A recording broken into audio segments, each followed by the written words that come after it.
View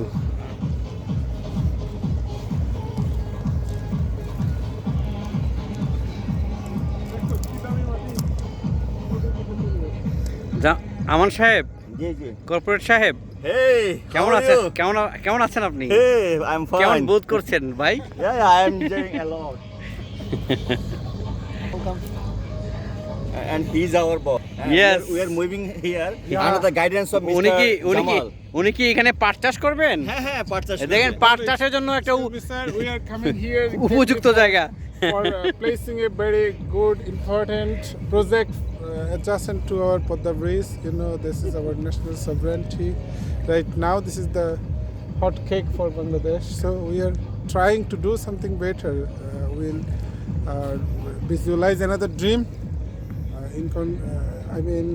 With maintaining the rhythm with our Podda Bridge. ভাই আজকে 21 ফেব্রুয়ারি আজকে ভাই 21 ফেব্রুয়ারি আপনি বাংলা কথা কন, আপনি ইংরেজি ছাড়েন, বাংলা কথা কন। বাংলা শুদ্ধ করে বাংলা ভাষা বলতে চাই তাহলে আমরা এখানে একটি খুব সুন্দর উঁচু ভবন, উঁচু তলা করব, যেটিতে আসলে যেটা নিচে পাট চাষ হবে, যেটা নিচে পাট চাষ হবে। আপনি প্রত্যেক দেশের কোনো ব্যক্তির কথা যদি ধরতে যান তাহলে এখানে পাট চাষ করতে হবে। আর উন্নয়নের কথা চিন্তা করেন তাহলে এখানে সুউচ্চতর ভবন হবে, যেটি আমরা বুর্জাল খলিফা, তাই না?